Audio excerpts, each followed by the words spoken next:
Hi guys, MrRoflWaffles here. Today we are going to be talking about a topic that I am sure you have heard whispers of in YouTube comment sections, or maybe you've been sent some shady PMs about on Reddit or on Discord, or maybe, just maybe, your dad works for Treyarch and he told you about it as well, okay? What we're going to be talking about is the idea that there could be a super Easter egg in Revelations that will give us some kind of alternate ending, or just play out differently to the main Easter egg that we've already found, or something. There'll be something there, okay, to give us a bit more substance and storyline from that map. Today, I'm not just going to cover a couple of reasons why it might happen, but rather I've gone for 10, and I'm actually going over 10 reasons, but I'm going to state 10 just in case some people are like, well, reason number 4 is stupid, so it doesn't count. Don't worry about that. I'm going over 10. We're going to smash these reasons out. Let's go. Number 1,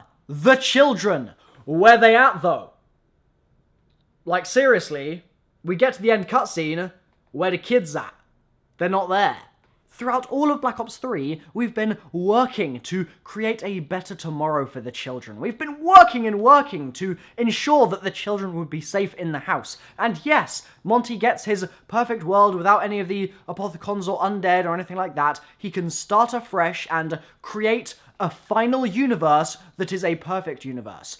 But surely, okay, seeing as we've had a message from Dempsey, a dying Dempsey, saying, thank God we'll all be gone, because if Monty found this place, we would have been in a world of shit. Maybe now that we're gone, the children will truly be safe. Like, with that message, we cannot for a moment assume that the ending that we got in Revelations, where Monty gets his perfect world and all that happens, is the ending in which the children are safe. We just cannot justify that with that message also present in our brains. It just doesn't work. You cannot do it. So that's reason number 1 why there's something up with Revelations, and that something might be another IGC, another cutscene, and thus another Easter egg in which we truly save the children and the cast die. The cycle is broken. Reason number 2. The blood vials. In the end cutscene, there is no explanation of why it had to be blood specifically for them to be able to stay in existence and not just fade out with the rest of everything. They don't touch on that at all. And one of the blood vials, or maybe even a couple of them, I'm not sure, are still filled up. They've still got blood in them. So some blood has disappeared, other blood has remained. That seems like a real loose end in my opinion. And the fact that they don't go into any depth about why it has to be blood. Why couldn't Richmond have just put on Al's hat and that would have been done, sorted? You've kept something from the other universe, you've made sure that you wouldn't fade away out of existence. Like, why couldn't they do that? Instead, they need this blood, this very specific blood. They have to travel to Alcatraz for the blood. I feel like there's got to be more depth there, and so I'm hoping that in another end cutscene from another super Easter egg of some kind, we would get a little bit more explanation about the Mob of the Dead characters, why they're so important, and why it has to be their blood that they use to break the cycle in some way. I know it's very easy to say, well, they need it because afterlife happens in the Mob of the Dead. I'm aware. Okay, I am aware, but it's just not clear from that end cutscene, and I feel like it should be, and thus I feel like we need another Easter egg. Number 3, the paradox has not been resolved. In fact, the paradox has been established right now, which is kind of the whole point of Black Ops 3. As in, the whole point of Black Ops 3 is to resolve the paradox, and they haven't done it. So, if they want to finish their damn quest, they've got to add in some kind of other Easter egg that allows us to break the cycle, to resolve the paradox, and to end things once and for all. Number 4. Jason said, keep looking after you've finished. About 17 billion times this year. Literally, that man probably says that phrase more than he does, I'm a sucker for medieval castles, more than he does fog rolling in. All of that gets tossed by the wayside because he constantly says, keep looking after you've finished. Now, once you think you found everything, you haven't found everything. In fact, at the private CoD XP Treyarch panel with Jason Blundell and Craig Houston, he literally said, once you finish that main Easter egg, okay, and you draw your conclusions, you are wrong. I don't care what you think, you're wrong. And so clearly he's saying here that our initial impressions are not going to be complete. There is more to the story. Is the more to the story another Easter egg? Another ending? Could be. Number 5, this is a direct continuation on from that. Jason said at that panel, the map is designed to last 18 months. That's Revelations. Revelations is designed to last 18 months. How? How? Obviously, maps like, for example, Gorod Krovi still have some very obvious things that we need to figure out, and so maybe that'll take us 18 months to solve. But I do not think that that is an 18-month solution process by design. I think Revelations has things in there that they only, and quite literally, expect us to be able to solve in a year's time. Maybe with some new knowledge we gain from the comic, for example, maybe that will inspire us to do a certain thing in-game, and that will unlock something new. Like, there is so much they could be doing with this map if Jason has really said, and he has done, that it's designed to last 18 months. What if part of that design is a longer-term Easter egg plan, where you have main quest, which already took barbarically long to solve, over a week, I believe, which is crazy and unprecedented for zombies Easter eggs, but what if they now have another Easter egg, a super Easter egg, that is designed to last maybe a little bit of time after Xbox release, and then maybe even more stuff, some other little tidbits here and there, in a year's time.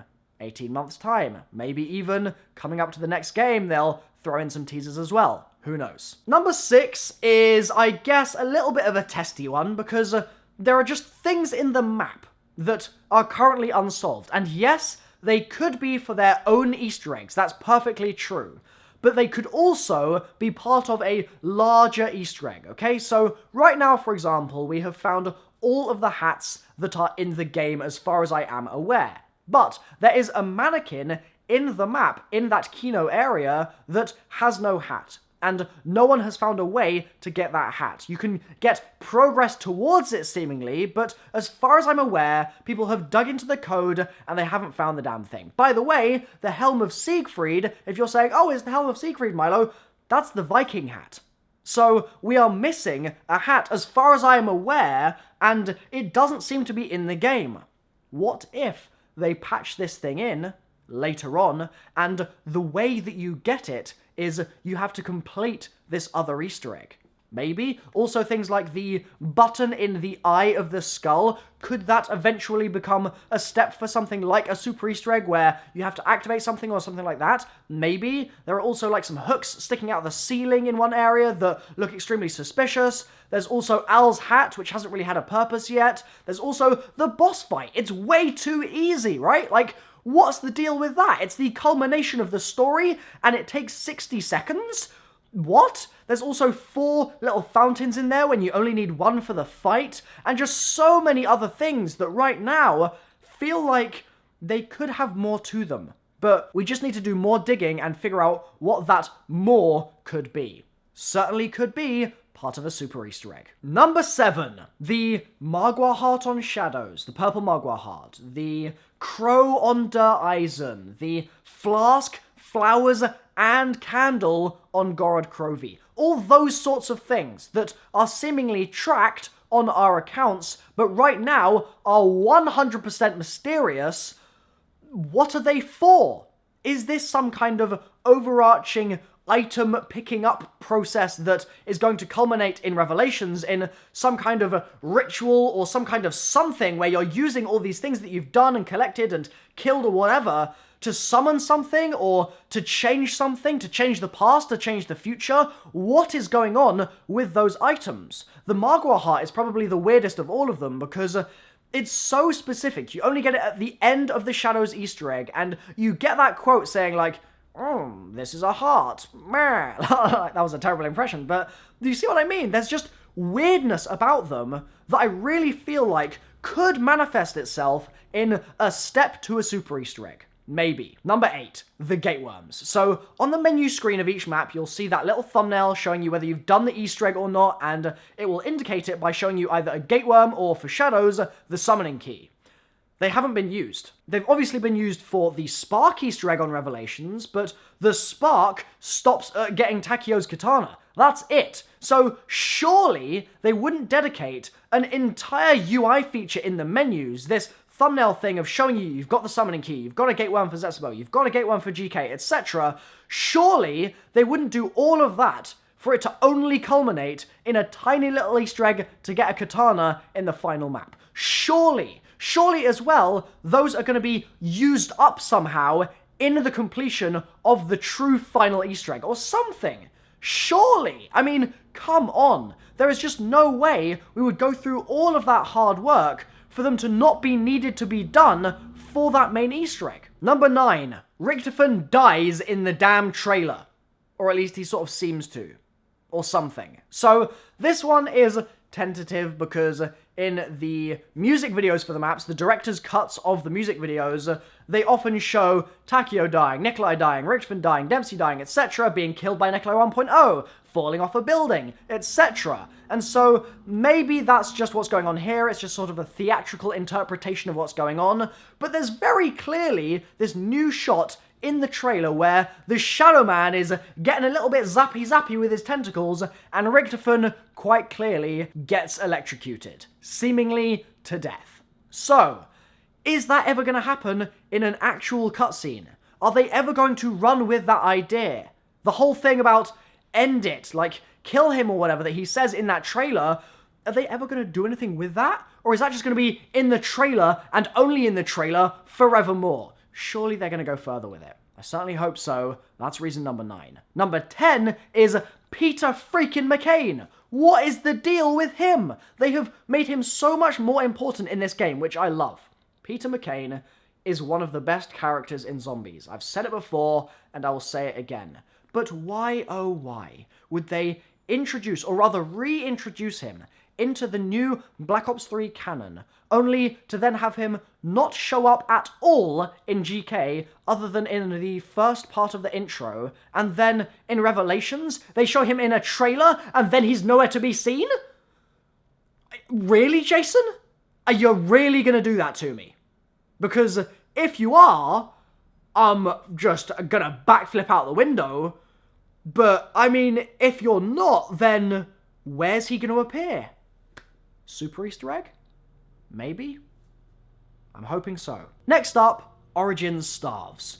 It would be such a terrible, terrible, terrible act of cruelty if Treyarch modelled those Origins Starves and had effects on them and everything for them to use in that cutscene at the end of Revelations where they lift the Starves into the air. It would be so cruel if they did all that work and then didn't allow us to actually use the damn things in-game. It would just be mean. We've waited so long for these Starves. Jason has teased them so many times, and yet we still can't wield them in-game. Yet. Super Easter egg? Maybe. Next reason, I've lost count at this point. Revelations was finished, okay, in Jason's words, the map was finished, done, sorted, before Gorod Krovi even released. Okay, so rewind 2+ months at this point, and Revelations was done. So, what's Treyarch doing now? Are they working on a day 1 patch for the Xbox release, where they're going to give us a new Super Easter egg? Is that what they have been focusing on? Surely they wouldn't finish the map early and then just straight away switch their focus to the next game. Surely there's got to be more. I hope. Super Easter egg? And finally, the last reason for this video, I can do more if you'd like, by the way, guys. Leave a comment down below, and if we can hit, like, 10k likes, I'll do another load of reasons why we might be getting a Super Easter egg, because yes, there are more reasons why we might be getting one, but the final reason for this video is going to be this cipher. I know at some point in the future, I will be in a situation where I put the needs of the many ahead of my own life. I will save the world. Man, that is an emotionally charged cipher. But it is an emotionally charged cipher that has been unacted upon. It has been left by the wayside if the Revelations ending we currently have is it. the ether, the infinite, the ending, and that is final. If that's it, then this cipher never came to pass. And that, in my opinion, is a bit of a tragedy, because just those words, I know at some point in the future, I will be in a situation where I need to put the needs of the many ahead of my own life. They are really, really heavy words. They have gravitas, they have meaning, they have implications that we have not seen happen in-game. And I want to see them happen. I want to see Richtofan's sacrifice. Only he can walk this path. And yet, throughout all of Black Ops 3, we've been walking this path, and we've got to Revelations, and it still, in a way, could have just been anyone. He's not really been that special. Yes, he's gone back in time and given himself the blood. Yes, he's known that he needed the blood for that ending. Yes, he's found the Chronorium to get the summoning key, all of that stuff, sure, but it's felt a lot more grand when he's been saying, I alone can walk this path, things are going to get a lot darker before they get better, etc, etc, etc. I just feel like there's got to be more. Maybe I'm being silly. Maybe I'm being too hopeful. Maybe I'm in denial. Whatever it is, I've been MrRoflWaffles. Hopefully you've enjoyed this video, guys. Is there a super Easter egg? It's time to vote. Boom. There is a poll in the corner of the screen. Let me know your thoughts. Be very interesting to see what the community thinks about this right now, and what the community thinks about this after the Xbox release of this map. So, yep, like I've said, I've been MrRoflWaffles. Thanks for watching the video. Consider subscribing as well, and I'll see you next time. Bye-bye.